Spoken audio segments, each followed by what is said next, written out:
Hey, what's up? We're back, and we're going to be doing a quick recap here of UFC on ESPN 6 or ESPN Plus 6, and then we're going to be doing the UFC on ESPN 2 breakdown with Edson versus Justin Gaethje. And we're not going to go over every fight here, but just over a few. We hit the parlay of the week again, which was pretty good. With I also hit a parlay with Chris Gutierrez. He looked pretty good against Ryan Downey. Went in there, he got the job done pretty easily. Marlon Cheeto Vera. He was one half the parlay of the week, and he hit very easily. He was able to drop Frankie Saenz the jab, dominate him. So that was a big win for Cheeto Vera. He called out Nathaniel Wood. That's a very stacked division. They have huge prospects in that division. I mean, Petr Yan, Montel Jackson, Ricky Simone, a ton of guys. I'm not really thinking of their names right now. Barcelos. Nathaniel Wood, now Cheeto Vera. So I mean that's a lot of guys where that's a Shark Tank of a division there, 135. And we'll see what happens. He's one of those new younger guys in the mix there with those people that I named. And if him and Nathaniel Wood fight, I definitely would watch that. That would be a great fight. And not sure if Cheeto's on the level of those guys, but the only way we're gonna be able to know is if they fight. So we'll see what happens in Cheeto Vera's next fight. He's definitely going to get a big matchup there. And then Bryce Mitchell against Bobby Moffitt. Bryce Mitchell went in there and he proved me wrong. I changed my pick on my Friday picks, which was kind of disappointing. Obviously since I picked Bryce Mitchell initially.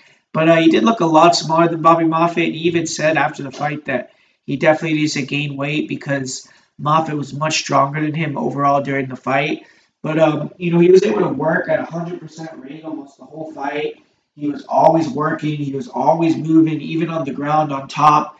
And, it was just a great performance there from Bryce Mitchell. I mean, it was a very close fight, but he went in there, he got it done. And great post-fight speech. So, I mean, I'll be very happy to see thinking of those camo shorts and who he's going to be fighting next. But big win there for Bryce Mitchell, and I'm a fan of the guy. So, good job there. Then up next, the next half of the party of the week was Macy Barber, J.J. Aldridge. And Macy Barber, she went in there, she got it done. The first round was very sketchy. J.J. came to fight. She came in there. She was landing that straight left hand. She was landing those big shots. And, she dropped Macy Barber. She was controlling distance. I mean, Barber was leaving her chin straight up in the air every time she threw kicks. It definitely needs to fix that.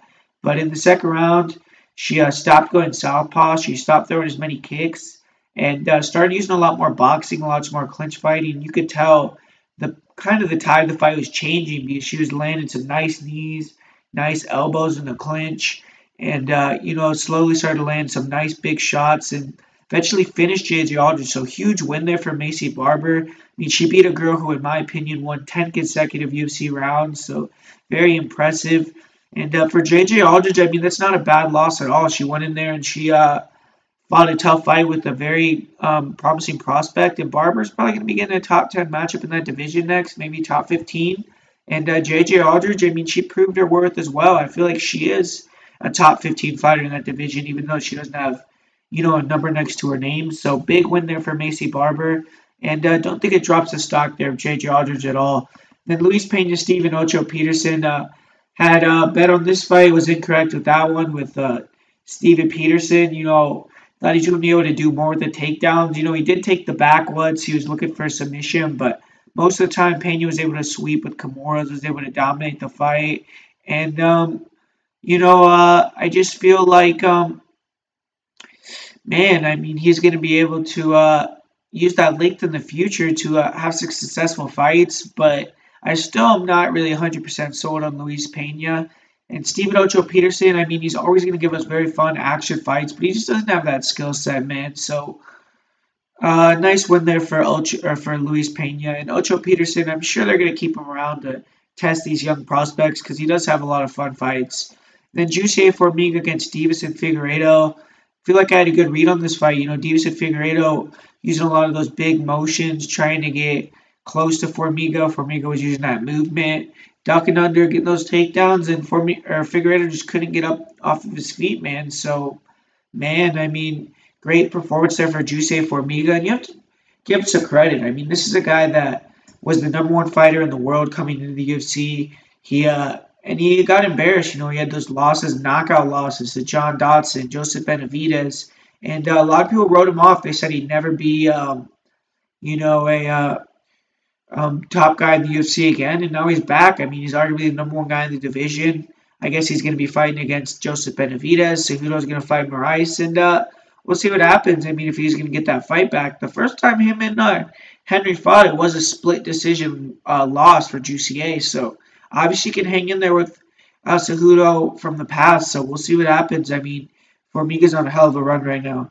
And then Curtis Blades against Justin Willis. Man, I mean, I told you guys to come shit on me here if Justin Willis loses the fight. And man, I mean, I didn't think it was going to be that bad. He really sold me with this talk, man. I mean, training with DC, training with Cain Velasquez. I thought he was going to be able to stop the takedowns, but Curtis Blades just took him down like a dump truck, man, and beat the shit out of this guy. So, yeah, you guys can roast me in the comments, shit on me for that big titty Willis pick. I mean, terrible. I don't know what else to say about that, but man, I mean, Curtis Blades, you have to give him some credit for a couple of things, set the record now for 40 takedowns at heavyweight, the most in UFC heavyweight history.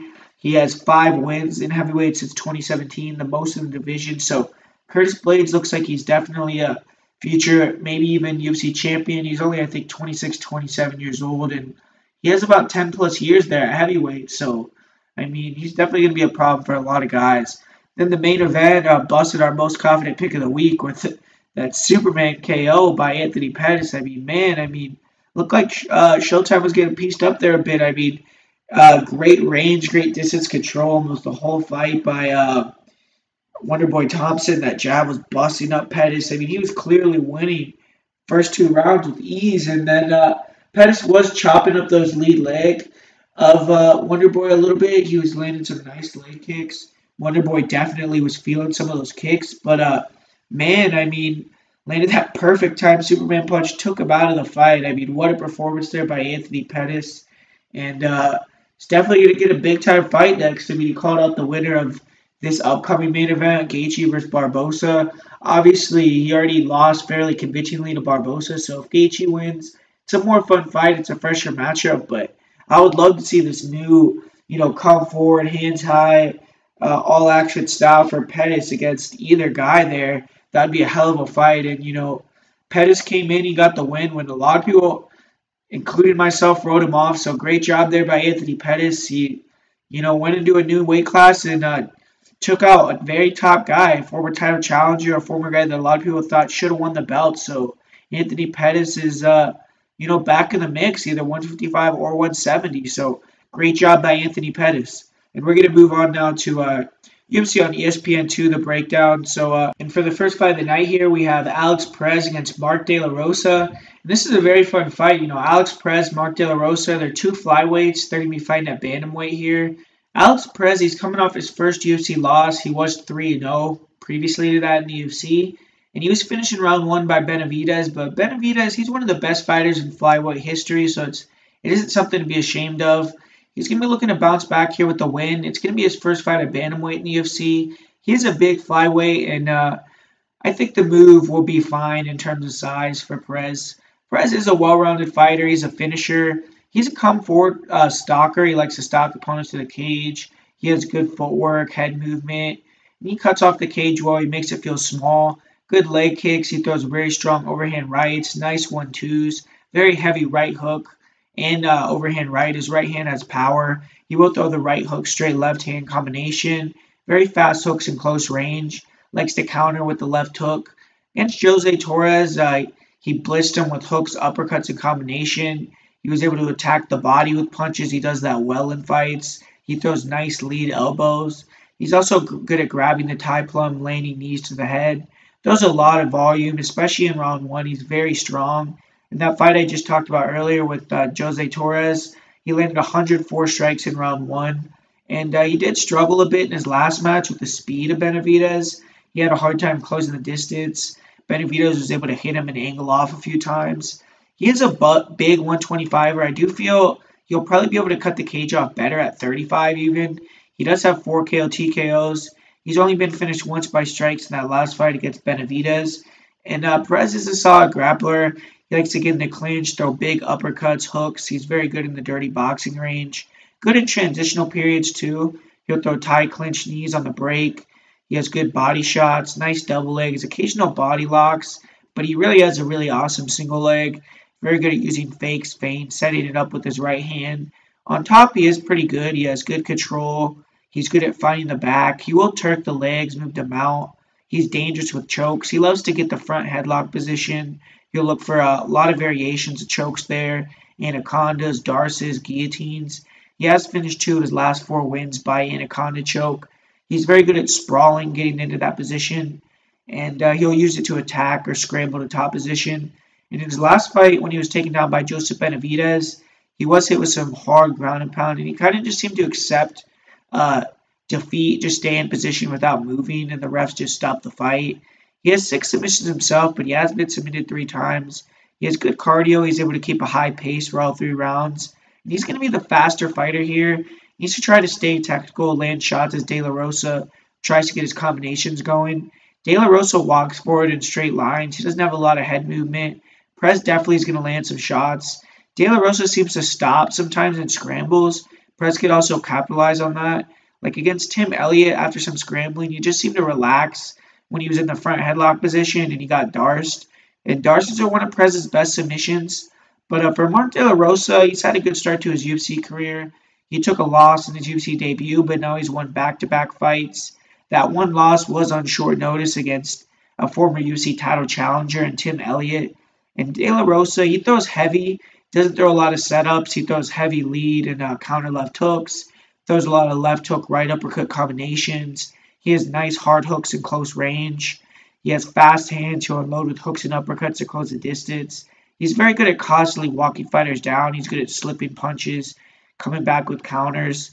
He has nice calf kicks, hard body kicks.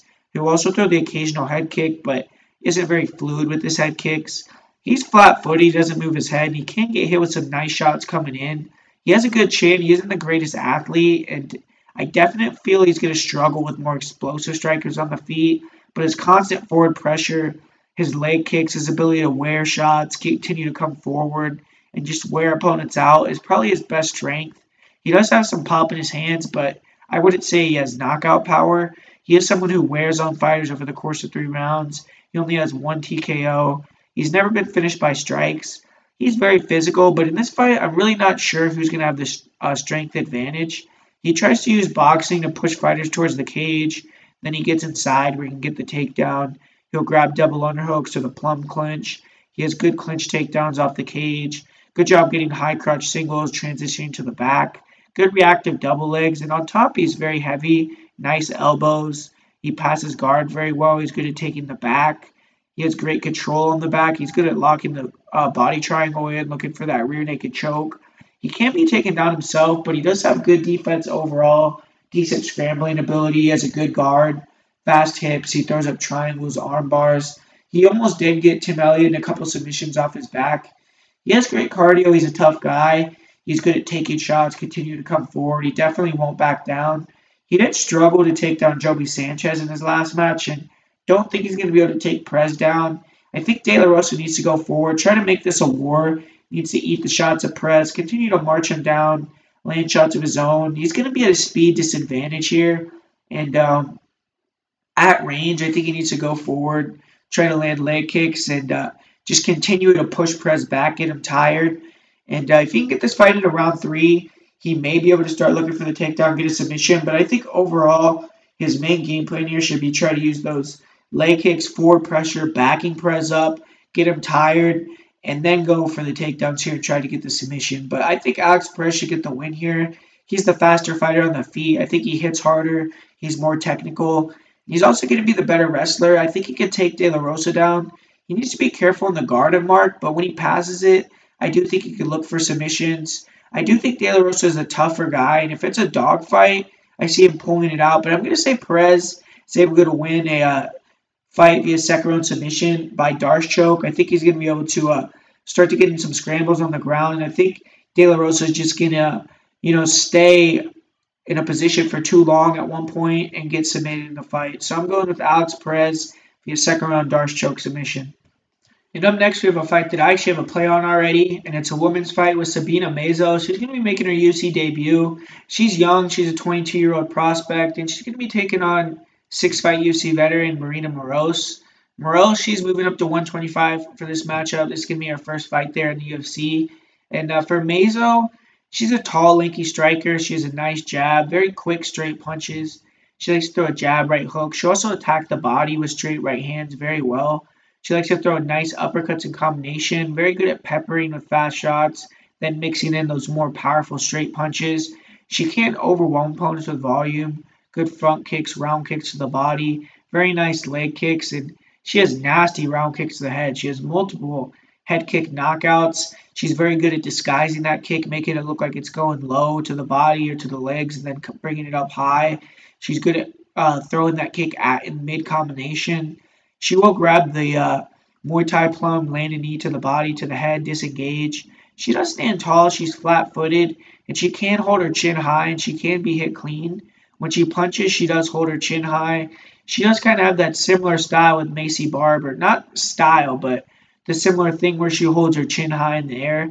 But when she punches, she has very good power, and she has a very strong chin. She definitely is the more powerful striker. She has 2 knockouts in her 6 career wins, both by head kick. But she's a strong clinch fighter. She throws heavy knees to the body, to the head, nice elbows. She uses her length well. Her takedown defense is not great. Fighters are able to get in on her legs, take her to the mat. She will attack off her back with triangles, arm bars. She's good at taking the back. She has good rear naked chokes, but she isn't a great BJJ fighter. She has no submissions. And I do feel that she definitely needs to improve her grappling to beat higher level opponents. I wasn't able to watch her 2 most recent fights on tape, but I actually was at LFA 54 for a recent fight. And, I don't remember a ton of that fight, to be honest with you, but she was able to get the victory there against a higher level opponent. And I saw someone shoot takedowns on her when it was in 2015, and they were able to get the takedown. She wasn't able to even be close to defending them, but I'm sure she's improved her takedown defense by then. She is long. I imagine her guard is pretty hard to pass. And she's someone that's very composed. She has good cardio. She's very young in her career. She has 0 submissions, and she's going to want to keep this fight on the feet. She's going to want to strike here. She is the better striker, in my opinion. She has the faster hand speed. She's definitely more dangerous, especially with her kicks. And she's also more willing to go for it. She's not an air puncher like Morose is. I do expect Morose to try to take Mezzo down, so she has to be ready to defend some takedowns. But Marina Morose, she has her back against the wall here. She's lost back-to-back fights, and with 3 losses in a row, definitely would be in danger of getting cut. She has been training in the USA for a while now. She was training at, I think, Valley Flag, and now she's training at ATT. So she should have a good game plan here. She does tend to be a bit of an air puncher. She isn't a very dangerous fighter. She likes to pump out a jab, 1-2s, throw left hook. She has a decent left hook, right uppercut combo, decent leg kicks, front kicks to the body. She will throw round kicks to the body, to the head as well. She will also throw some spinning back kicks, spinning back fists. She is chinny, and due to that, she doesn't commit to her strikes. She throws from too far outside. She kind of gives out the illusion that she's throwing a lot of volume, but in reality, not much is really landing. She has 0 KO TKOs. She's never been finished by strikes. And Morose actually has most of her finishes off of her back. I actually expect her to try to wrestle here. I see her trying to duck under, get a body lock, get takedowns. She will duck under, get doubles, double unders, push opponents to the cage. She'll also pull guard. Off her back, she does have fairly quick triangles, arm bars. She was able to get a finish off her back against Joanne Calderwood. On top, she doesn't do much. She isn't a great wrestler overall. I don't think she can hang in the clinch against Mezzo. And we saw Angela Hill was able to out-grapple Marina Morose, so that's not a good look. And I think, because Mezzo throws nice shots to the clinch, she should try to counterland straight punches, hooks when Mezzo leaves her chin high. And her best chance to win is to either pull guard or, continuously take her down for 3 rounds, which I don't really see happening, man. I see this fight set up for Mezzo to win. She's going to be the faster, more powerful striker. I actually could see her knocking Morose out. I don't think Morose is a wrestler, man. I don't think she's going to be able to continuously manufacture grappling exchanges. And even though she's training now at ATT, I'm going to say Mezzo gets in there, gets a 2nd round TKO in that fight. And up next, we have the return of Ray Borg here against Kyler Phillips. And Ray Borg he has had a long layoff. He hasn't fought since his title loss in 2017, basically almost a year and a half. And he's had a lot of tumultuous events in his life. He had a fight canceled due to that Conor McGregor bus incident. Then he had a string of fights canceled due to the sickness of his son. And his son has improved. He's ready. He's motivated to come back due to that. So I think he's going to be looking good. This is going to be his UFC debut at 135. And before I want to give a shout out to Brendan Schaub. Apparently, he helped out Ray Borg's family with some of the expenses for his son, and that's really commendable. So I'm glad to see that Ray Borg's son's doing well, and he's able to get back in the cage here. But it's going to be his UFC debut at 135. He's going to be taking on UFC debutant Kyler Phillips. And Phillips is replacing Pingwan Liu. He's taking this fight on short notice. He's coming off a head kick knockout in LFA on February 1st, so he fought very recently. And Phillips, he looks to be a very solid prospect. He's 23 years old. He's already had UFC level experience. He lost a split decision to Brad Katona to get into the Tough House. And he had a first round finish on the Dana White Contender Series. He's very strong early. He's very fast. He's explosive. And he's well rounded. He's very fast in and out. He has heavy low kicks. He has nice 1-2s. His jab is snappy. It's fast. He also does a great job countering with his straight right hand. He drops it in there very quickly. Good job with overhand rights. He'll throw a right hook, straight left hand. He will throw nice body kicks, very big head kicks, spinning back kicks to the body, to the head, counter left hooks moving backwards. He's a pretty smooth striker. He has a nice jab to a head kick combination, but he isn't good fighting backwards, and he backs up in straight lines. Definitely slows down majorly in fights, and his striking becomes much worse, more predictable in rounds 2 and 3. His blitz attacks aren't as fast. He could start to be countered clean. He tries to exit off the cage sloppily. He has his hands low a lot. He will use his punches to crash in the clinch most of the time. And he did get a nice head kick in his last match, so he is probably the most confident he's ever been with the striking. And he has a nasty spinning back kick to the body, to a question mark kick to the head. That's how he got that knockout last time. He is taking this fight on short notice, and he's someone who's already gassed in fights, so I don't really like that for him. He has 4 KO TKOs. He's never been finished by strikes. He's a good grappler. He's a brown belt in jiu-jitsu. Starts fights very quickly, and he looks to get the fight to the mat very aggressively. Good tie clinch. He'll attack with big knees to the body, to the head. Sets up his takedowns with strikes pretty well. He'll throw a 1-2 into a double leg or an overhand right into a double leg.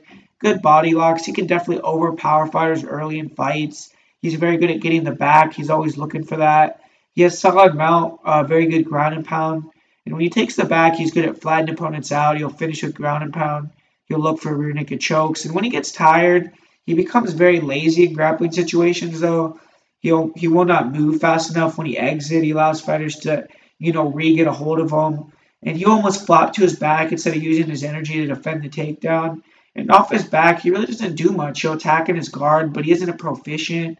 He's not very hard to pass. He needs to be much more diligent in grappling scenarios versus Borg, because Borg's going to make him pay for that more than other opponents have. And Phillips needs to try to use his size, his athleticism early, overwhelm Borg. Needs to start quickly, get in his face, let his shots go, try to hurt him. If he can get the back or get a dominant grappling position, go for it. But don't try to grapple too much. I mean, this is a guy who was able to get Jussier Formiga off his back and out grapple him. So I think he really needs to try to finish this fight in round 1, though. Taking this fight on short notice as someone who already tires out, and he's fighting a guy against a guy in Ray Borg that is all action all the time. So I really feel this fight favors Borg in round 2 and 3. And Borg, he's finally returning. I'm rooting for him to put on a performance here. Moving up to 135, he's getting a pretty significant drop down in competition, obviously, compared to Demetrius Johnson. And he definitely has the experience of a full camp here, and he has the benefit of experience against higher level guys. So those are both pluses for Borg. And the negatives are, it's hard to know how much he's been training this last year and a half, if he's going to come back looking the same. But he's still a very young guy. He's only 25 years old. I have faith he's going to look good when he comes back. He's very fast. He's explosive. He's an elite wrestler. His striking has gotten much better since his UFC debut. He's very fast. Uses a lot of good head movement, range kicks. Throw a lot of big leg kicks, body kicks. Great job moving in and out, being a hard target to time on the feet. Likes to throw an overhand right, straight left. Very nice check left hook. He has a very nice lead uppercut. He's very fast with it. Throws a left hook to a leg kick combination. He does a great job faking single legs, coming up with uppercuts, faking the double leg, coming up with overhand rights. And he has only one career TKO, but he does pack some power in his punches. He has a good chin. He's a tough fighter. He's never going to be put out easily. Never been finished by strikes in his career. And he's an elite wrestler. He's very explosive. Great double legs. He's very fast, closing the distance. He sets his shots up very well. He has nice single leg shots, good chain wrestling. He'll get it on a single, take the back, land a suplex. He'll also get it on a double, transition of body locks, dump opponents right into side control. On top, he's excellent. He throws a large volume of ground and pound. He's always looking to move to dominant positions. Big elbows. He can cut opponents open. Great mount. He's always looking to take the back. He's very good at taking the back as opponents stand up. He'll attack with guillotines, darces, quickly scramble to the back. Very good in scrambles. He almost always ends up in top position. He'll attack with submissions and is very good at using them to scramble off bottom, like omoplatas, arm bars. He'll attack with the arm triangles, arm bars, rear naked chokes from mount or the back. He has solid arm triangles. He's very good with the submissions, and he's proven he can hang on the ground with elite fighters such as Jussier Formiga. He has 6 career submissions, and he's coming off his first career submission loss against DJ, that crazy armbar variation. And Borg is going to embrace the grind here. I think he has to be a little careful early on because Phillips is bigger, he's faster. Or he's fast, I don't think he's faster, but he's fast, he hits pretty hard. And I think if he can get Phillips to the ground, I think he's going to be able to control on top. I think his top game, his ability to scramble is going to drain Phillips. And I think if he could, keep him on the ground, he should look to get this fight to the ground, work to the back, land some shots, grind Phillips out. I think Ray Borg's going to have a good performance here. I see him coming in here and breaking Kyler Phillips. I think his wrestling is going to be able to win him the day. I see him maybe having a tough time getting a first-round takedown early. But once he gets one, I see the next coming easier and easier, just that battle of attrition. And I see him winning a dominant decision, fought with a lot of control, a lot of ground and pound, and just a signature Ray Borg fight here. And up next, we have a pretty fun matchup here with Kevin Holland against Gerald Meerchaert. And Kevin Holland, he's coming off his first UFC win. He got a third-round submission victory. He had a great debut. He was winning around. He pushed the likely next title challenger for John Jones and Thiago Santos. Had a 3-round decision loss to him, but he also took that fight on about 2 weeks' notice. And he's going to be taking on the very experienced Gerald Meerchaert, but Holland, he's a long, lanky, dynamic striker. He's 6'3". He has an 81-inch reach. He does a good job of staying long. Nice jab, good 1-2s. Very straight, accurate right hand. He has a nice check left hook. He throws long hooks. He'll even slap fighters. He'll throw jabs, straight right hands to the body. He lunges in with a lot of his punches. He's very fast in and out, but he can leave his chin high with his hands down. He was tagged a couple times by John Phillips. He will also lean back at times, use that tall man type defense, but he's very good with kicks. He has nice leg kicks. He'll attack with inside, outside leg kicks, oblique kicks to the knees. Very good lead leg hook kicks. He'll throw a lot of, lead leg hook kicks to the body, to the head. Nice round kicks. Heavy rear leg front kicks to the body. He will throw a front kick to a straight right hand combination. He did a great job targeting the body of John Phillips with front kicks. He hurt him multiple times with them. When he gets pressured, he'll open up with jump knees, lead elbows, spinning back fist. And he's good at keeping a high guard, rolling with shots in close range. He will let his opponents hit his guard and then try to time elbow shots in between the combos. And it is a bit of a danger thing to be doing because he isn't moving, he's there, and there's always a chance that the right shot slips through the guard and hurts him. But overall, he's very good at doing that, finding a shot, and just fighting long, fighting awkward. He did struggle a bit in the second round with the fighter who was just super tough, walked through all his shots, and he allowed him to get backed up against the cage. He became more defensive than offensive, and he does, have a great chin, though, and he will talk to opponents, get confidence on taking their shots. And after he gets clean, sometimes he will get emotional. He'll walk forward with his hands down. But he's definitely at his best when he's feinting with the lead leg, feinting that lead leg hook kick to the body, to the head, throwing it, using it to set up his punches, going forward. He has 5 KO TKOs. He's never been finished by strikes. And he's a very good grappler. He's a brown belt under Dean Lister. Decent body locks, good ground and pound. He was able to get 2 nice double legs in his last match, but that was against a fighter with very little grappling. And Overall, he doesn't look for takedowns much or to work in the clinch, but he will throw the occasional clinch elbow or knee. He will look to get standing guillotines. He'll also even go for flying arm bars, triangles, which I don't really like. But on top, he'll throw hard punches. He's able to stand in your guard due to his length. He can land big elbows from standing. He likes to use his length to pressure pass in the dominant positions, get the mount or the back. He was able to get a rear naked choke in his last fight. He is dangerous with submissions. He has a good guard, nice guillotine, good triangles, leg locks. He'll attack with omoplatas. He'll attack with kimuras. And it's an interesting wrinkle to a long striker. He does have a good takedown defense. He's long. He's good at widening his base against the cage, attacking with elbows to the head. He has a decent sprawl. Off his back, he'll use that same technique of a high guard head movement to roll with shots, try to land elbows. Against Thiago Santos, he did have success with that, but couldn't get up off bottom, and Santos won the fight through top control. He did take the fight on short notice. He was gassed out in the third round of a 1-1 fight. He has finished all but one of his pro wins. He has 6 submissions. He was submitted one time against Rafael Lovato Jr., who's an all-time great jiu-jitsu competitor. Holland can get a bit wild in there. He can do some things I don't really think he should do against an opportunistic guy like Meerchaert. He'll show disdain for some opponent striking, like holding his hands down, being hit more than he needs to be. And he'll dive. He'll do like flying guillotines, flying arm bars, which I just don't think he should do in this fight.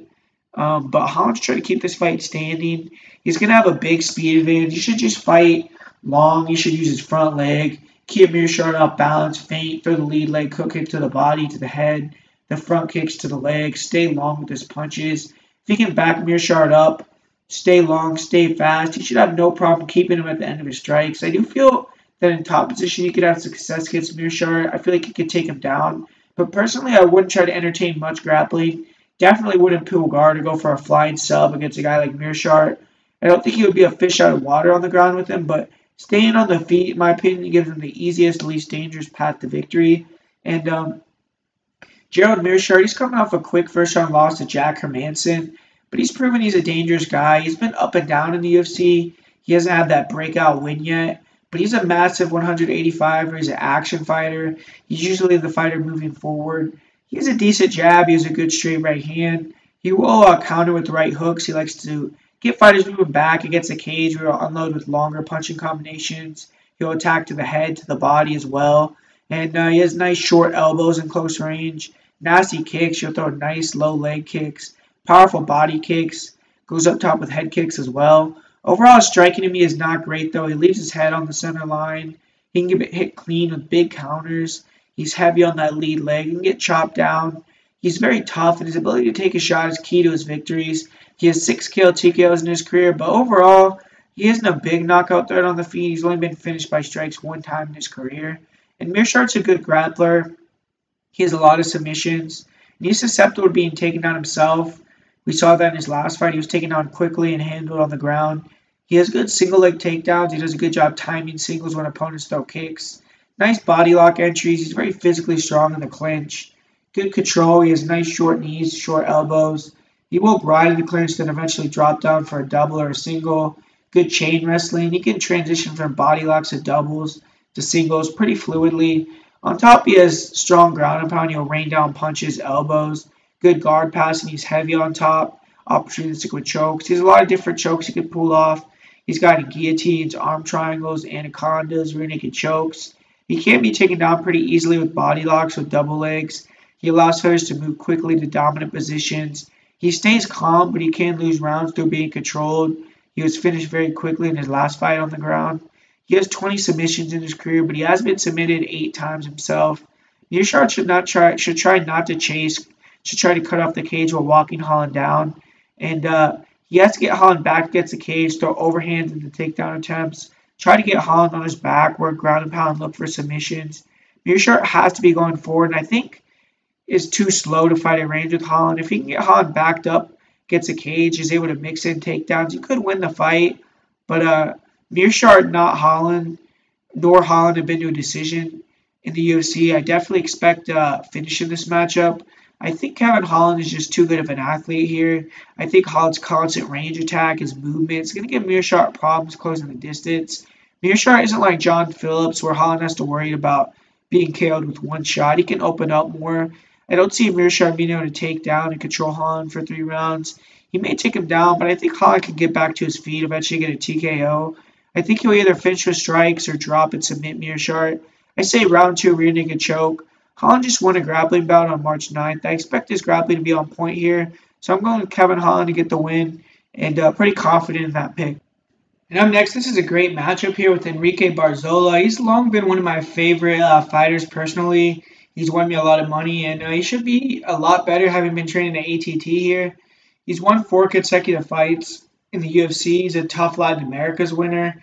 And in my opinion, he should be 6-0 in the UFC, along with winning tough. So I feel like he won that fight against Kyle Bochniak. He hasn't fought in 10 months. I expect improvements from him. He's someone that's constantly in the gym. He's a wrestler, but he's improving as a striker. He's fast. He has good in and out movement. He's constantly pressuring forward. He holds his hands low. He's constantly baiting opponents to throw so he can duck under, get takedowns. He has very nice low calf kicks, 1-2s. He's good at faking level changes, coming up with the 1-2. He does the same thing very nicely with his overhand right. He'll slip punches, return with hooks as well. Very good at slipping shots in the pocket, coming back with the shot or ducking under for takedowns. The constant threat of the takedown makes his striking much more effective. It can freeze opponents. He has decent body and head kicks. He's constantly going forward. He's always forcing his opponents to work. He's very good at catching kicks. He can take opponents down off that, neutralize their kicking games. He has great cardio, and he fights at a very fast pace. He has good defense overall, but he can get emotional and invite brawls, and that tendency almost cost him in his fight against Gabriel Benitez. He was goaded into a war at the end of a fight, and he got dropped with less than 5 seconds left. Aguilar hits hard. You can't entertain any of that here, but he is extremely tough. He won't stop coming forward unless you put him out. He's never been finished, and he definitely isn't a huge threat for a standing knockout. He's much more of a grinder, but he has 5 KO TKOs himself, none in the UFC. He's a very good grappler. He's an explosive wrestler. He's very physical. He can manhandle opponents in the octagon. Very good at using his striking to get clean entries on double legs. Can land big, explosive slam takedowns. He's good at ducking under, getting in on double underhooks as well. He will drive and control opponents against the cage, chain wrestle. He'll get the tight waist, move to the back, get suplexes, drag his opponents to the mat. He's good at chaining takedowns together. He'll usually finish with a double leg. Good job picking his opponents up, slamming them into the middle of the mat instead of having them have their back against the cage, so it makes them harder to stand up. On top, he's more of a control fighter. Looks for ground and pound, just try to hold, grind his opponents out.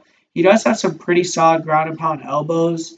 And I haven't seen anyone try to take him down, put him on his back, but I highly doubt that happens here. He's never been submitted, but he does have some fear of, he did have some fear of Matt Bassett's guard. He wasn't willing to stay in top position there. He has 4 submissions. He's never been submitted himself. Barzola's going to be looking to pressure forward, move in and out, use those low kicks, his combos to get in on takedowns. If he can back Aguilar against the cage, get in on his legs, chances are he's going to get him down there. You should also attack in the transitionary period between striking and grappling. Try to land hard elbows, big knees. The takedowns aren't successful, reshoot. He needs to avoid getting clipped because he could get KO'd, but he's a warrior.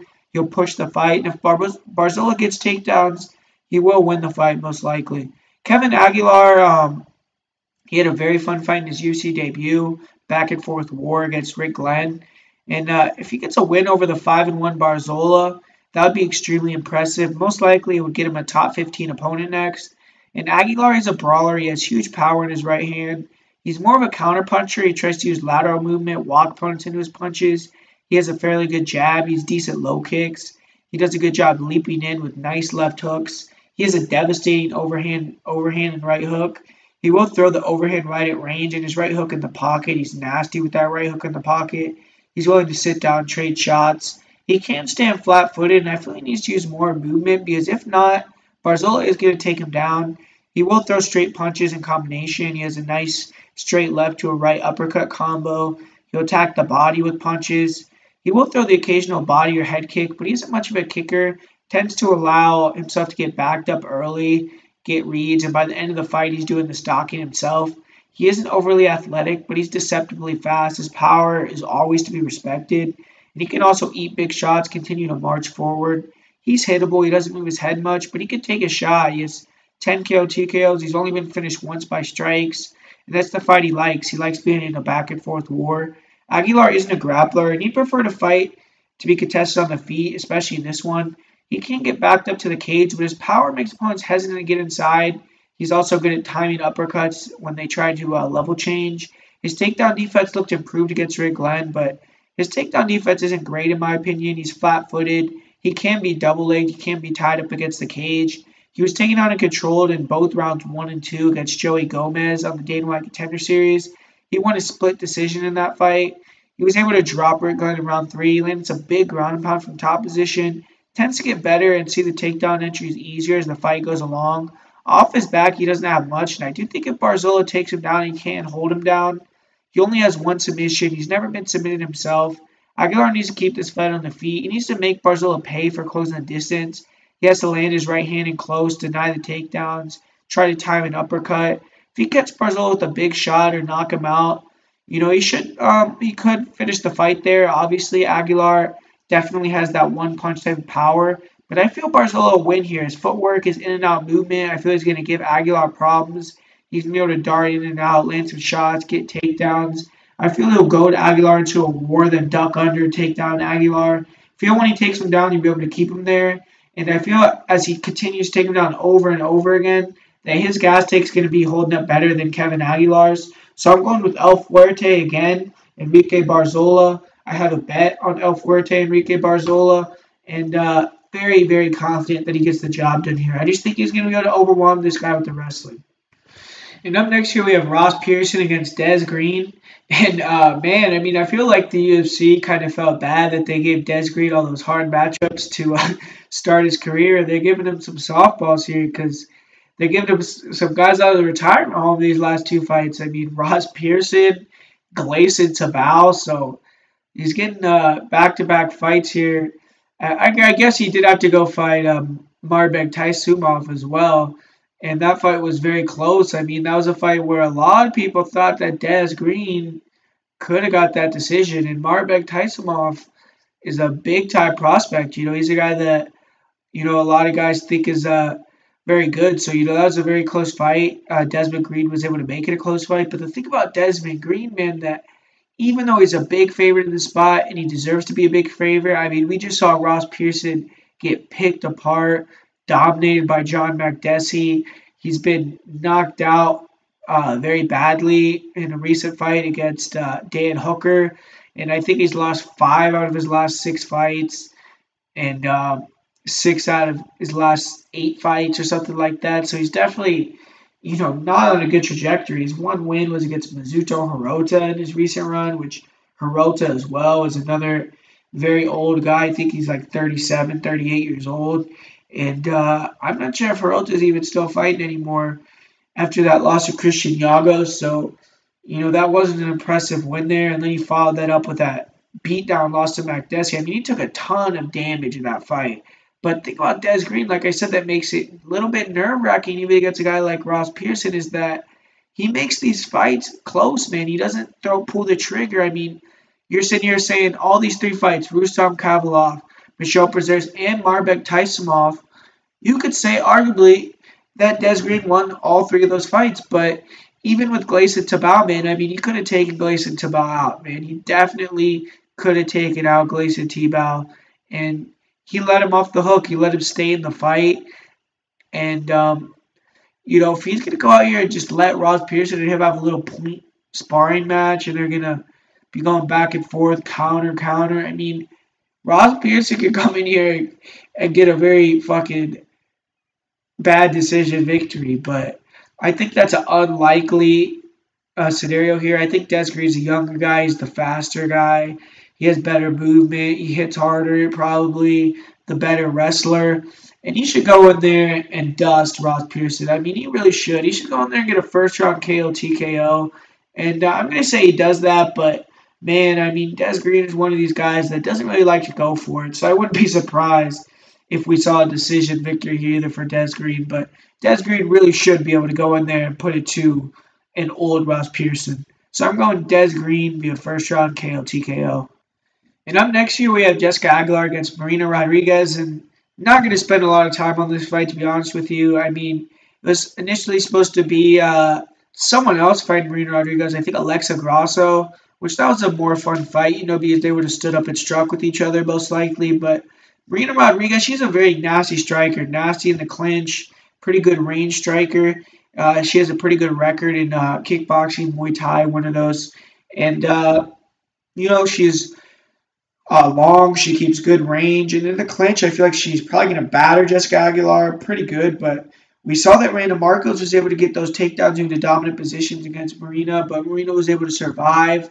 And we just saw what Marcos did to Angela Hill. So I think Marcos is definitely a lot higher level than Jessica Aguilar is now. I mean, Aguilar, we just saw her get absolutely dominated by Weili Zhang, finished very badly. But she was able to come back in and pull that victory on Jodie Esquivel. So she isn't completely washed up. She's able to get some takedowns against Courtney Casey as well. That's going to be what she has to come in here and do. She has to come in here and grind, come in here and get the takedowns, get this fight to the ground. She's never going to give up. She's never going to quit. She has a very good warrior spirit. She has a lion's heart. And Marina's going to have to really batter her and take her out of this fight. But, for Aguilar, even though she's a warrior, she's a legend of the sport, I just think she's a little bit past it, man. And I just don't think that coming in here, taking this fight on short notice gets a striker. I think that she's not going to be able to get all the takedowns that she wants. I think she's going to be stuck at range with Marina. And I think Marina's going to piece her up, man. And I could see a finish. So I'm going to say late second round, TKO here for Marina Rodriguez. Probably in the clinch with some clinch strikes in this fight. We're moving on to the main card now, and just a phenomenal fight here with Shaman Rice against Sadiq Yusuff. And Sadiq Yusuff, he's another one of these Nigerian prospects taking center stage here. He's looking to make it 2-0 in the UFC, and he's, in my opinion, one of these tantalizing prospects, man. He's a super athlete. He likes to call himself Black Explosive, and you can see why when you watch his fights. His hit speed is something else. Very nice jabs, nasty 1-2s. He'll throw a 1-2 left hook combination. Very tight boxing. Very nice heavy overhand right. Nice hooks in combination in the pocket. His counter right and left hooks in the pocket have big power. When he lands, his opponents feel it for sure. He's excellent at slipping and returning. He likes to back himself towards the cage and just bring his opponents to trade with them, slip and rip with big hooks, straight punches, lead elbows. He's very good at going first, landing a shot, moving backwards, then, recoiling, coming back in with a big counter. He'll throw nice jabs, straight right hands to the body. Very good at controlling the center. A lot of his opponents get backed up behind the warning track, and his speed, explosiveness, power really just seem to shock people early. They get into a defensive shell. He's good at sliding in and out of range, and he hasn't shown many kicks in previous fights, but once he fought Mike Davis, he was throwing a nasty low leg kick and a nice snap front kick to the face, round kicks to the head also. And he's someone that's really able to kick as well. I mean, he's a well-rounded striker, and his speed is truly what makes him a potentially special fighter. The ability to close distance, land punches, his hand speed is just absurd. He's been KO'd one time, but it was kind of in a freak way. He got stunned by the mat and then finished with ground and pound. He has good power. He's finished 5 of his 8 wins via KO, TKO. Yusuff likes to get you against the fence, control you there. He will hold you against the cage, land knees, bank time to take the round. He's good at getting double unders, keeping top position. He will posture, land big shots on the guard or half guard. He'll get the front headlock position, snap you back down. If you try to get up, he has very good takedown defense. He's powerful. He's usually good at reversing position, gets the cage or denying the takedowns in the open mat. He has great get-ups. He's extremely explosive, so I imagine it's hard to hold him down. He attacked with the Kimura to reverse position when Mike Davis tried to take him down, stuff all of his takedowns. He has good cardio. He's very calm. He's composed. He has no submissions. He's never been submitted himself. He needs to stay tactical, stay smart here. I feel it's a good idea in the first round to use his punches to try to stalk Morose to the cage. Get inside. He should try to hold him against the cage, land some short shots, make it a takedown or two, try to tax the gas take of Morose. I feel that once he gets Morose arms heavier, his speed, jab, slipping and ripping in the pocket will be more fruitful. If this fight gets into the later rounds, I think it favors Sadiq majorly, especially in round 3 if Morose gasses out like he did versus Matt Sales and in his last fight against Julio Arce. So I think Yusuff will finish him if he gasses out like that. But Shane Morose, he's a power striker. He will be going for 3 consecutive UFC wins. He had a war with Julio Arce, which he hurt him multiple times. And I believe Arce is a good fighter, so that was a big win there. He's very dangerous. He has one-shot knockout power. He has heavy leg kicks, nice jabs, fast 1-2s. He has a nasty straight right hand left hook combination. He'll throw a left hook right straight combination. He throws everything into his left hook at times. He can't get out of position, but if it lands, it's probably a good night for you. He dropped Julio Arce with the straight right hand multiple times. He has big power in his hands. He has nice 1-2s to the body, nasty switch kicks to the body, to the head. He'll throw nice front kicks to the body and the head, nice standing elbows. And overall, he's just a dangerous guy. He isn't very high output. He can't get out-volumed over 3 rounds. But he does do a decent job walking opponents into shots, counter-punching. He's a bit flat-footed. He slows as the fight goes on. But he has big power. He has 5 KO, TKOs, and 10 wins. He has struggled with grapplers over his career. He's been submitted multiple times. He's good in the clinch offensively. He does a good job landing knees to the body. Nice short elbows. Strong knees in the Muay Thai clinch. He landed some big elbows against Julio Arce. Really cut open his face. He controlled him against the cage. He was able to take his back. Arce was able to take his back from standing position, though.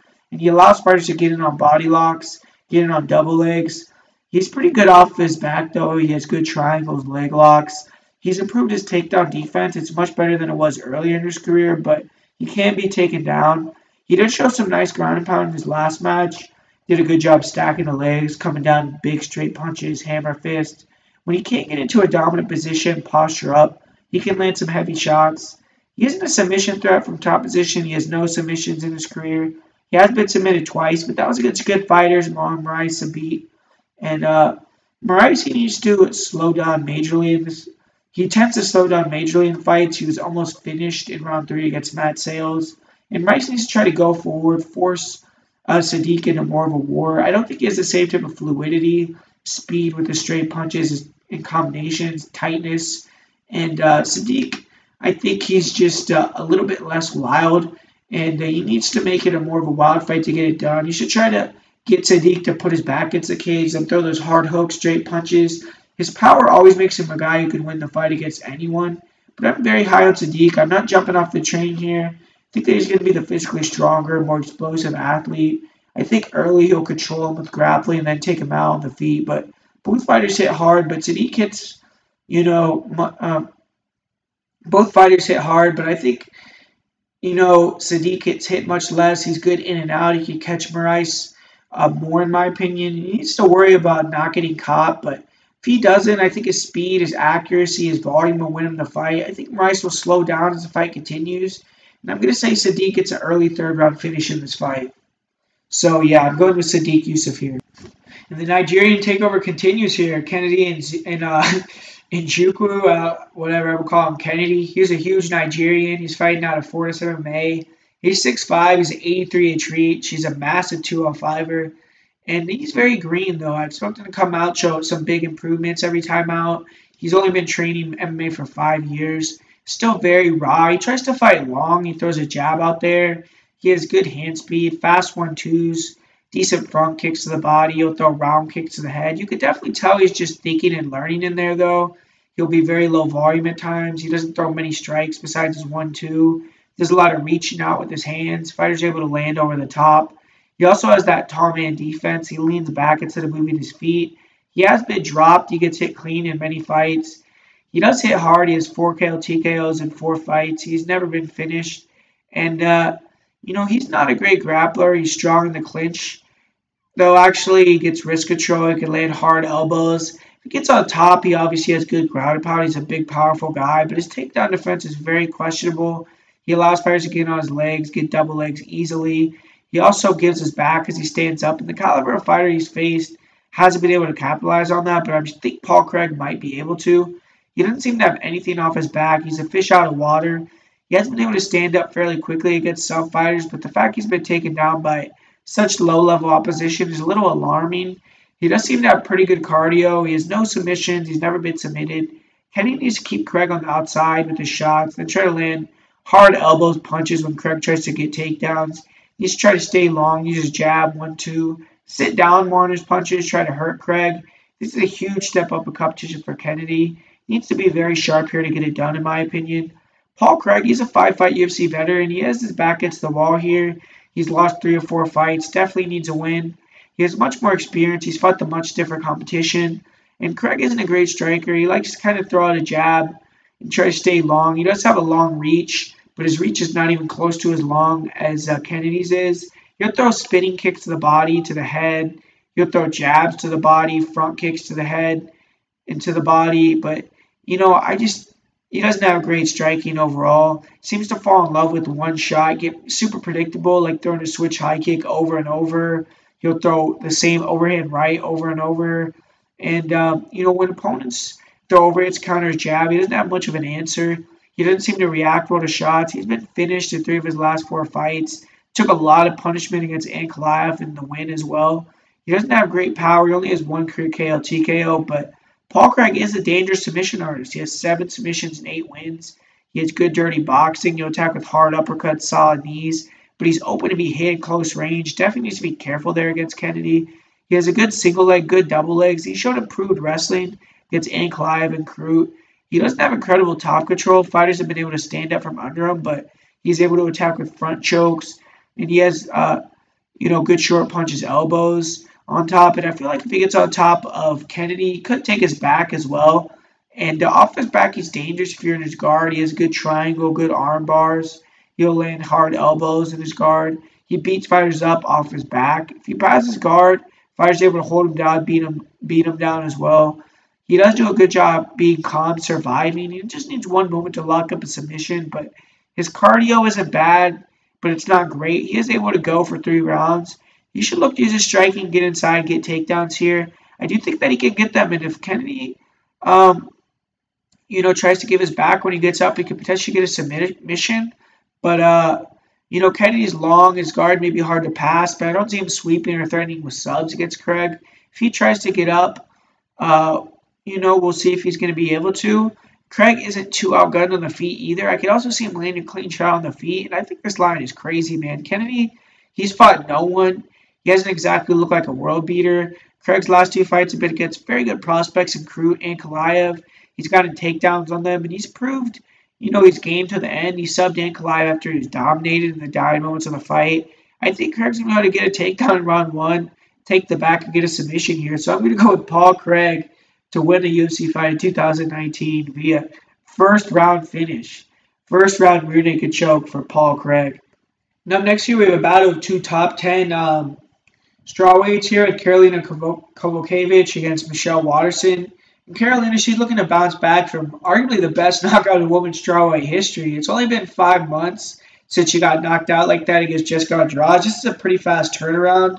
But she's established herself as a top-tier strawweight. She has wins over Randa Marcos, Rose, Felice. She also had a very competitive title fight with Joanna. And she needs a win here to retain that stature, though. A loss could probably bounce her out of that top 5, top 10. Karolina, she's a top come-forward striker. She's a plotter. She relies on taking shots to give shots, getting inside. She has a good jab, solid 1-2. She'll throw heavy leg kicks. She'll throw a jab, right uppercut, left straight, right hook combo. She will attack the body with strikes. She'll blitz forward with 4 or 5 shot combinations. And when she gets opponents on the back foot, she's very good. She can run in with her chin high on her 1-2s, can be countered. She will stick in the pocket and trade, though. She doesn't have a lot of head movement. She keeps her lead hand low. She gets hit a lot, but it doesn't seem to phase her as much. And she'll just march you down with her 1-2, throwing combination, have a lot of volume, just overwhelm her opponents, constant forward pressure. She'll throw body kicks, leg kicks, and she will even throw the occasional head kick. She'll throw spinning kicks to the body and the head as well. She doesn't have the best hand speed, and that showed in her last match. Andrade was able to get inside early. She was much faster than Karolina. Karolina does have great composure. She stays calm. She can weather storms and come back. She's great durability, but she was knocked out very badly in her last fight. She's coming back just 5 months after that, so we have to see how she's going to come back. But she doesn't have big power. She only has 1 career TKO. She's a very good inside fighter in the clinch. She's nasty, man. She has great elbows, knees, really can bully opponents. She was able to wear out the champion, Rosa Namajunas, with knees in the clinch. She has good clinch takedown, solid top control, good ground and pound. When she was taken down by Felice, she was able to sweep and mount. She attacked the triangle. She will be the physically stronger fighter here, the bigger woman. She has pretty solid takedown defense, good get-ups. She has been submitted one time by Claudia Gadelha very early in the round, in the first round. She isn't a huge submission threat herself. She only has 2 submissions. She's going to be the bigger, more rough, rugged fighter. She can walk down Waterson, straight punches, uppercuts. She can hurt Waterson. Waterson felt those punches to Courtney Casey, and I think Carolina hits harder than Casey. Carolina can get in the clinch, beat Michelle up from there, and use her physicality, tire her out, could slow down the movement of Michelle. Michelle's a smaller, quicker karate fighter. She likes to dart in and out around the octagon. She's going to have her movement on point here. She's going to want to pump out the jab straight right hand, keep the 1-2s coming. She has nice leg kicks. She'll throw oblique kicks to the legs, the knees, side kicks to the body. And she does a good job stopping the forward movement of opponents with that. She was able to land some nasty front and hook kicks to the face in her last match against Felice. She'll throw a side kick to the leg or to the body, to a round kick to the head. She'll throw really fast round kicks to the head in combination even. She tends to not have much when opponents can walk through her kicks though. Fighters can back her to the cage, land shots in boxing range. That's where she can't be in this fight with Carolina because Carolina is the bigger, stronger, more powerful girl in there. And Waterson does have 3 KO TKOs. She's only been TKO'd once, but I do question her chin. She was dropped hard with the head kick by Rose prior to being submitted. She looked like she was hurt by Courtney Casey. And Michelle Waterson's actually a solid grappler. She has good takedowns, especially in the clinch. She has good body lock takedowns, good hip tosses. If she's able to win the clinch against Carolina, take her down from there, that's going to be huge for her winning this fight. But she can't be bullied in the clinch. I actually feel she should look to just strike and move instead of grappling here, unless she can time a reactive shot and not be in the clinch. Waterson's good on top. She has good ground and pound. She's able to advance positions very quickly. She'll look to take the back, get rear naked chokes. She wasn't able to pass the guard of Courtney Casey. She was also threatened with a lot of submissions, but she fended them off. And off her back, she has nice arm bars, triangles, fast hips. She'll use leg locks to get top position. She's good in scrambles. She has 9 career submissions herself. She has been submitted 3 times. Michelle's going to need to be quick in and out and move here. Use a lot of movement. Use her oblique kicks to the legs, front kicks to the body. Stop the forward movement of Carolina. She try to stick to just throwing straight punches. Really rely more on her kicks. Once she gets Carolina reacting to the body kicks, that's when she can start to go high with the front kicks, the hook kicks. If she can time takedowns like double legs, I feel like she should do it, but I don't think she should get them in the clinch. I think that in the clinch, she's just going to get zapped with her cardio, and I think Carolina will win that battle. If Michelle can use her movement, her kicks to punch up Carolina from the outside, out-volume her, that's how she's going to get this victory, in my opinion. But I'm going to go with Carolina here. I think that she has a tough style for Michelle. If she comes in good form, she's going to be able to walk through the kicks, the punches of Michelle, land combinations, crash into the clinch. I think in the clinch, she's going to win that battle of attrition. I think that she's the bigger, more physical fighter. I just see her being able to get inside, use that to take a decision here against the tough karate hottie. So I'm going with Karolina Kowalkiewicz via decision in this fight. And up next here, we have another fight that I have a bet on here, and it's Michael Johnson. He's kind of rejuvenated his career since moving down to 145. He's won back-to-back fights. He's getting a chance to break into the top 10 with this matchup. He's a very speedy, powerful striker.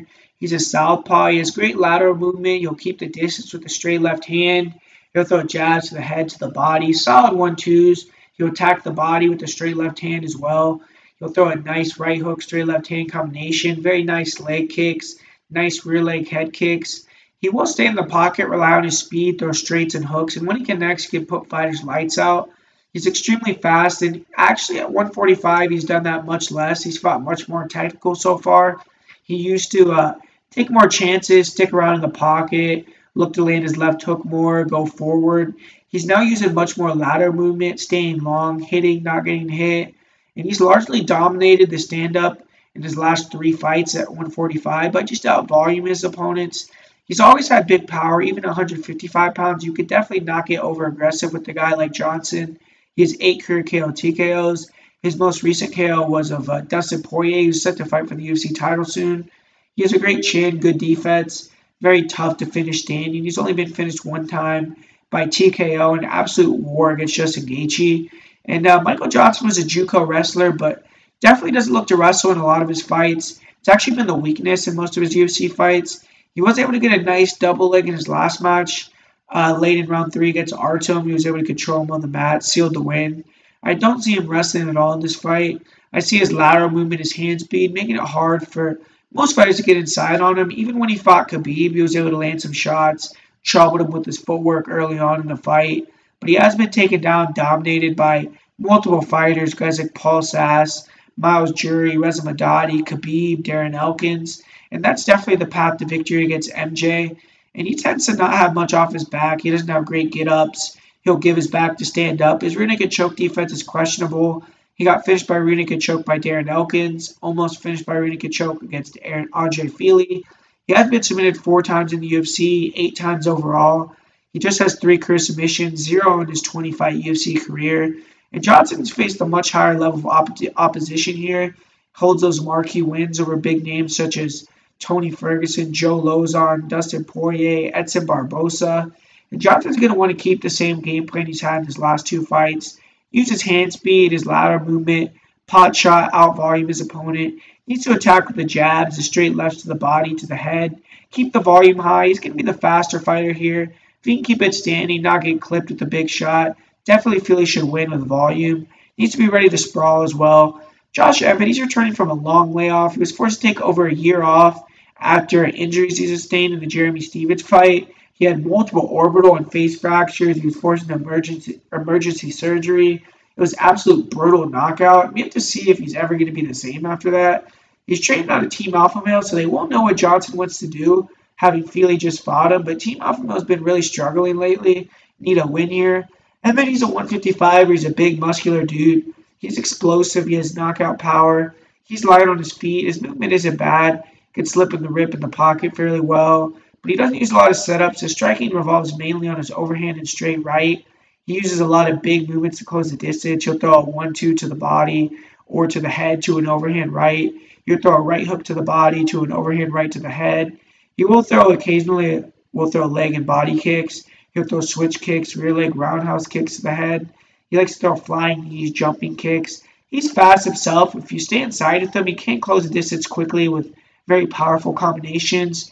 He's better when opponents walk him down. He can move, explode into shots, blitz in. Landed a brutal left hook that knocked out Ricardo Lamas. He dropped Jeremy Stephens with the right hook. If you stay in the danger zone with him in the pocket, he can put you out. He doesn't have the fastest feet, though, and when fighters force him to go first, he can get very obvious. He can struggle to change up his game, deal with movement. He doesn't really cut the cage off well. He has 4 TKOs, and he's only been finished once in his last fight. He's very physically strong. He's a decent wrestler. Although we haven't seen much of his wrestling in the UFC, he showed he can get double leg takedowns for Scott Holtzman, but he couldn't hold position very well. He even got swept a couple times. I could see him trying to come into this fight with a game plan, but it's with the game plan of taking Johnson down. But it's hard to say that because he's never done it before. He has solid off his back. He's good at attacking, getting back up. I don't see him having to deal with defending many wrestling or grappling exchanges here, though. He has good cardio. He pushes a pace at the end of the fight to try to win a third round if he thinks it's close. He isn't a big submission fighter, and I haven't seen much of him on top in his career, actually. He hasn't really attempted many takedowns at all. I don't think he attempted any takedowns that were successful at all in his 145-pound career so far. And, he has 2 career submissions. Emmett's going to need to land a big shot to win this fight. I don't have faith he'll wrestle. I think Johnson is still the better striker. I think Emmett needs to use his left hand more to the body, not be so overhand right happy. He needs to try to back MJ towards the cage, land that finishing shot. But I think Michael Johnson should win here. He's going to be the much faster fighter, lighter on the feet. I think he can land a straight left hand as Emmett closes the distance all day. I think he'll be able to have the faster hands in close quarters. Just needs to avoid getting hit with a big shot. I think Johnson will stay tactical. I actually see him eventually getting a takedown or a third-round TKO. So I'm going with Michael Johnson. Not a takedown. I eventually see him getting a TKO, second or third-round TKO. So I'm going with Michael Johnson. I'm going to say, let's say second-round knockout in that fight. And up next here, Jack Hermanson. He's getting another step up in competition here. He's won back-to-back fights via finish. He's getting a top 10 opponent in Dave Branch. Hermanson is a very solid prospect. He has great movement. He has some of the best ground and pound in the division. And he's a big fighter for the division. He's Very big, very long reach. He uses a lot of lateral movement. He stays light on his feet, in and out. Very nice jab. He'll jab to the body as well. Very nice counter left hook. He'll throw a nice left hook straight right hand. Nice leg kicks. He'll throw a lot of oblique kicks to the knees, front teeps to the body. Nice round kicks to the body. He does hold his lead hand low. I feel he could get clipped with the overhands, head kicks, straight right hands, straight left hands, which he was getting hit with against Cesar Montage. He can also, get hit with straight shots as he enters with kicks, and he backs up in straight lines when he gets hurt. So I don't really think that he has the best striking, but he definitely has very good movement. He's improving with his hands as well. I mean, his jab, his hand speed, and just the way that he throws his punches are much more fluid, much faster than he did when he first started the UFC. He has 11 KO TKOs. He's only been finished one time by Thiago Santos, and he's a very strong grappler. He's a crushing top game. He uses that movement on the feet to frustrate opponents, get them over aggressive, and duck under, get takedowns. He also has great reactive double legs. He's strong in the clinch. He's able to muscle opponents to the ground.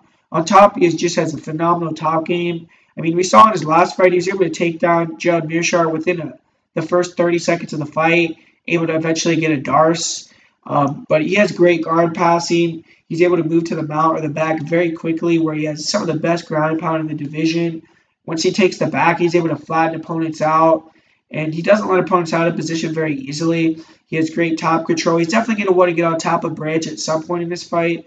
He has good takedown defense, but opponents are able to land reactive double legs. They're able to land takedowns off of his kicks. And off his back, he was quickly submitted by Cesar Ferreira. He was put in a lot of deep submission attempts by Talis Leites, and he doesn't look to have the greatest jiu-jitsu defense, but he has a never-say-die attitude. He isn't a big submission threat. He did get a nice start in his last fight, but he only has 4 career submissions. He's been submitted twice in his career. He needs to avoid being put on his back against a black belt like Dave Branch for sure. Hermanson has good cardio. He will stick to a game plan. I see him implementing the same type of game plan as usual. Movement, kicks on the feet until he can time a takedown, get on top. If he puts Branch in a bad position, we have seen Branch tap to strikes before on the mat. Dave Branch, he has his back against the wall here. He's lost 2 or 3 fights, and at 37 years old, I really could see the UFC letting him go with the loss. And he's only 2-2 so far since returning to the UFC. It hasn't quite gone as planned for him, but he's very underrated in my opinion. He has a very good jab. He has good lateral footwork. He's light on his feet, good kicks. He'll throw heavy body head kicks. He'll even throw the occasional leg kick. He doesn't throw many leg kicks. He will fake level changes, come over the top with hooks, with overhands. He has solid power if he connects clean. Finished Thiago Santos in the pocket with a big right hook or overhand right. Rocked Luke Rockhold with the right hook. He'll fake the level change as well, come up, try to grab a single collar clinch, or he'll have a nice uppercut. He stays safe. He doesn't put himself in much danger on the feet. He'll rarely do something stupid. He'll rarely divert from the game plan. He has a good chin. He's not taking much damage in his career. He's fought very heavy hitters such as Anthony Johnson, Luis Taylor, Teddy Holder, and he hasn't been finished by those guys. He's durable, but he has been finished twice by KO TKO in his last 3 fights. One of those was by tapping to strike, so I don't feel like he took a ton of damage in that fight, but he definitely took some damage in his recent fight against Jared Cannonier, and he has 6 KO TKOs himself. He definitely has power. He's a great grappler. He's a long-time Renzo Gracie black belt. He's very strong in the clinch. He's good at holding opponents against the cage, controlling them. He's good at getting a single collar hold, then digging underhooks, pushing opponents to the cage. He has great timing on his double, single legs. He's good at timing takedowns off kicks, which I see him trying to do here. He likes to get in the clinch, gets the cage, laid short knees and punches, grind out the fight. And, he said previously he didn't have faith in his striking to let go, but he's been showing that he's had more faith in striking lately. I mean, I don't know about in the Cannonier fight, but the previous 2, he was letting his hands go much better. And with his job on the line here, though, I do feel like he is going to play it safe. And I feel like he's going to try to get on top, be methodical. When he gets on top, he has good control, good guard passing, and he never sacrifices position. He's always very diligent about keeping top position. He has 7 submissions in his career. He's only been submitted 1 time. But I would be kind of shocked if he got submitted in this matchup, unless it's due to strikes or it's due to after he gets rocked very badly. He has a lot of experience. He has great cardio. He's been in championship fights, 5-round fights. I see Branch use a lot of forward pressure, trying to jam the kicks of Jack, catch him with big straights, big hooks, in the pocket that time takedowns off of Hermanson's kicks. Hermanson's going to is used to having the reach advantage, staying long behind his punches, behind his kicks. Branch has almost an 80-inch reach, and I feel his length and straight punches are going to give Hermanson some issues. I think Dave Branch is getting a little bit disrespected here. He's a massive step up, and I think he's an underappreciated fighter here. He's going to be able to take Hermanson down, in my opinion. I could see him KOing Hermanson. I just think Branch is the better overall fighter, and I think as long as he doesn't end up on his back, he will get the job done. So I'm going to say Dave Branch wins via decision here, but I can also see a finish. So I'm going with Dave Branch. I know a lot of people are very high on Jack Hermanson this week, but I'm going the opposite way and picking Dave Branch via decision. And oh man, we have the main event of the fucking night here. And Shay, if you don't like this fight, you're not an MMA fan. I mean, I don't know what to say. I mean, this is one of the best fights in MMA history on paper, man. I mean, these two guys are going to go in there and have a fucking epic striking battle in here. But man, I mean, I struggle with this fight. I've been going back and forth. Definitely don't have a good read on this fight. So if you have a very good gut read on it, I would say go for it, man. But I think this is an extremely close fight. You know, I feel like Barboza early in his career, if he would have got a guy like Justin Gaethje would have just dusted him because he used to really struggle with pressure. You saw that against Michael Johnson. He didn't have that same type of boxing skills.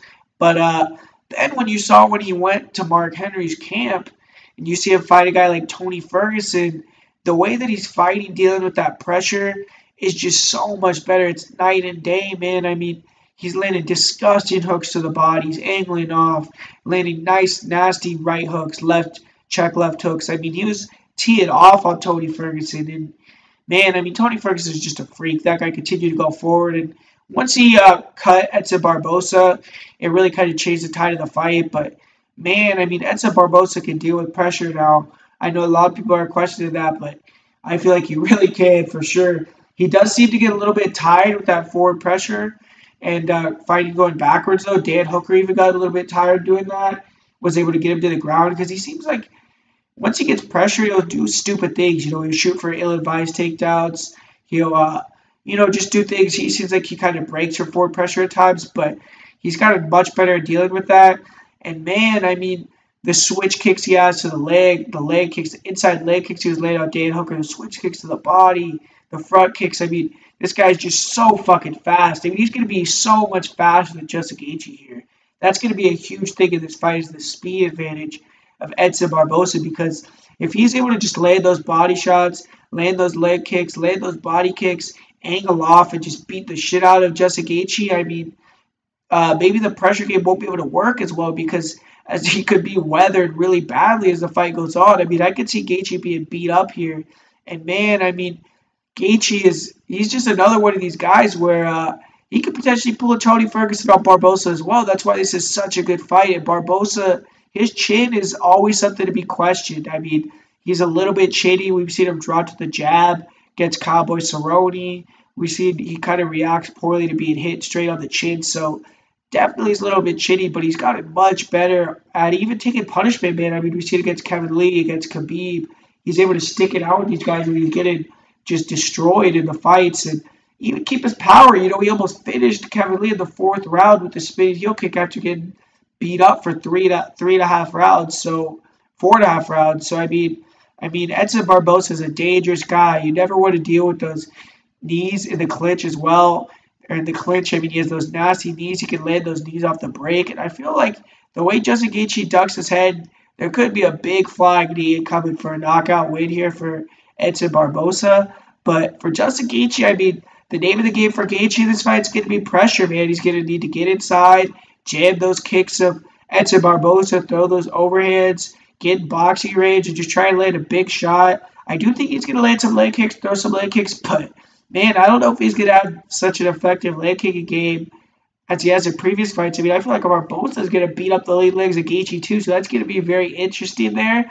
But Gaethje, you know, he takes a lot of damage to the body and to the head, man. I mean, you saw against Eddie Alvarez, he was getting destroyed to the body.